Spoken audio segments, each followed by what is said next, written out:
సుధాసాగర మధ్యస్థ. సామాన్య అర్థం ఏమిటి? అమృత సాగర మధ్యమునందు ఉన్న తల్లి అని సామాన్య అర్థం. కలశము పట్టుకుని అమృతం నుంచి వచ్చే దేవతల ఫోటోలు చూస్తాం కదమ్మా, అదే సుధాసాగర అంటే.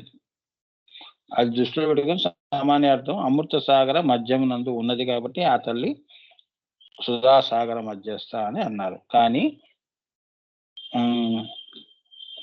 గుప్త నామాల ప్రకారంగా చూద్దాం.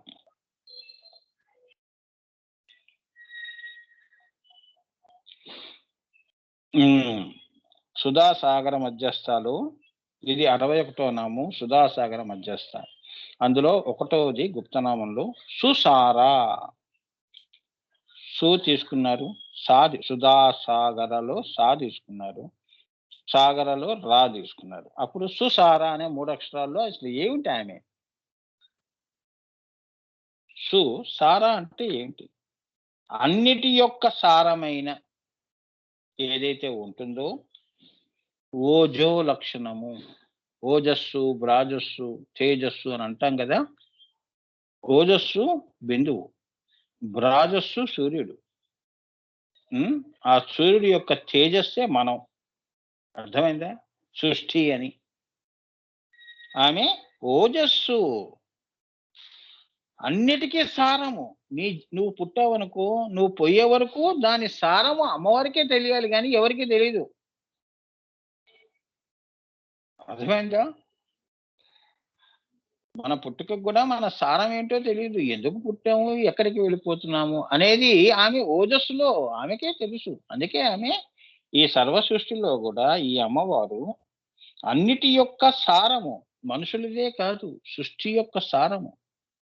ఇప్పుడు నువ్వు సంసారంలో నువ్వు ఉండి కూడా నువ్వు పడే అన్నిటికీ కూడా సారము ఆవిడే. ఆవిడికే తెలియాలి నీకు ఈ కష్టం ఎందుకు వచ్చింది అని.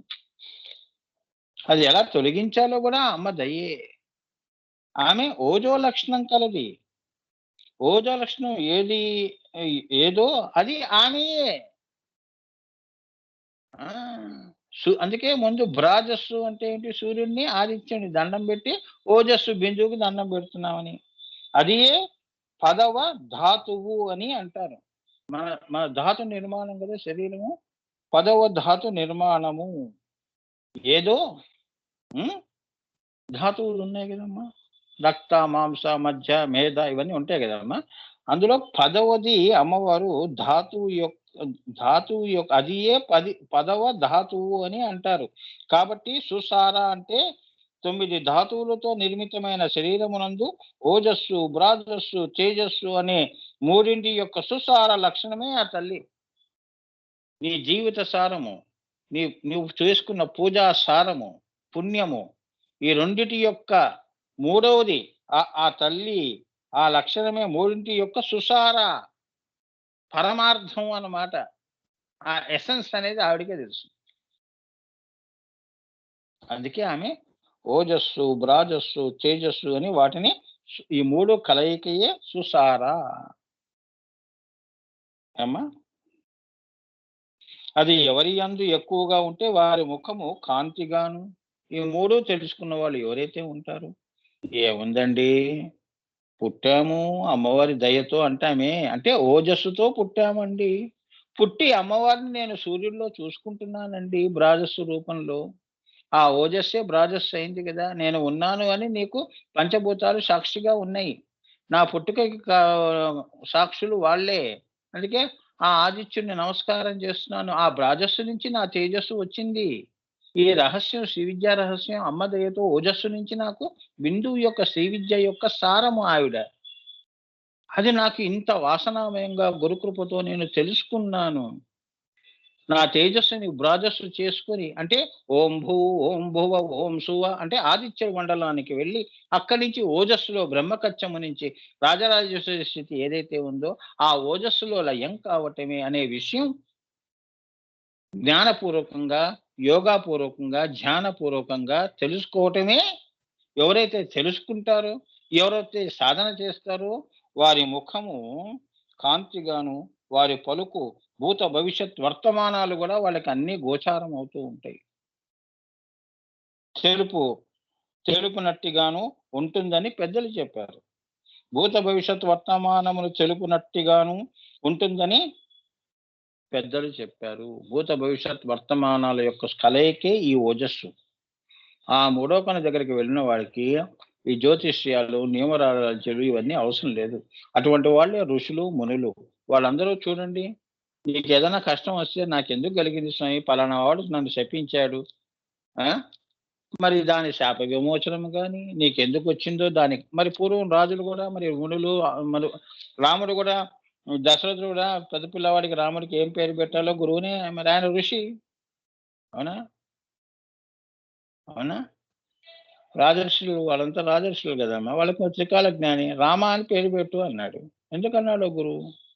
తర్వాత తెలిసింది రామ అనే లక్షణం రామ అనేది అమ్మవారి పేరని. అవునా? అట్లా అన్నమాట. అట్టివారు ముఖం ఎప్పుడు గూడా కాంతిగాను, తేజస్సుతో ఉంటుందని. అది ఓజస్సుతో ఉంటుందని. బ్రాజస్సు కాకుండా, తేజస్సు కాకుండా ఓజస్సుతో నిండి ఉంటాడు వాడు. అమ్మవారి యొక్క స్వరూపం. అప్పుడు వాళ్ళని నడిచే దేవుళ్ళు అంటారు. అవతార పురుషుడండి ఆయన. ఆయన ముఖం చూస్తే చాలండి. మనం చూస్తే చాలని తృప్తి పడేవాళ్ళు కోటాను కోట్ల మందుంటారు. ఆయన గనక నన్ను జూసాడు అంటే అది మన పూర్వజన్మ సుకృతం అండి. నన్ను జూసి చెప్పాడండి బాబు. నన్ను పిలిచాడండి 10 మందిలో. నా నెత్తి మీద చేయి పెట్టి ఆశీర్వదించాడండి. మయి అంటే అదనమాట. అన్నీ తన దగ్గర పెట్టు. స్థితి అంటేనే లక్ష్మి అమ్మ. స్థితి లేకుండా ఏముంది? పుట్టినప్పుడు లక్ష్మి ఏముంది? పుట్టినప్పుడు పిల్లవాడికి ఓ 10,000 చేతిలో పెడితే ఏం చేస్తాడు? నోట్లో పెట్టుకుంటాడు. వాళ్ళమ్మ వెంటనే తీసేస్తుంది. వాడికి కొద్దిగా ఊహ వచ్చిందనుకో, వాడు శ్రీమయి అమ్మో! ఈ డబ్బు నేనివ్వనంటాడు. అవునా?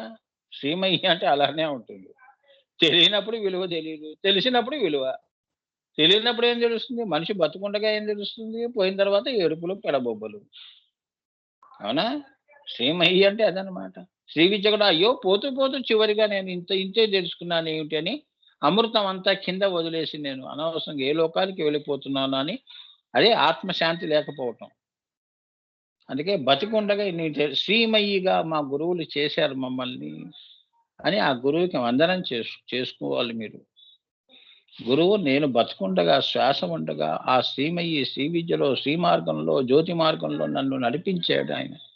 చాలు ఈ నడక ఆయనతో నేను నడిచాను చాలా మాత్రం నా జన్మకి అని తృప్తి పడే జీవులు ఎవరైతే ఉంటారో వాళ్ళందరూ శ్రీమయీ స్వరూపాలు.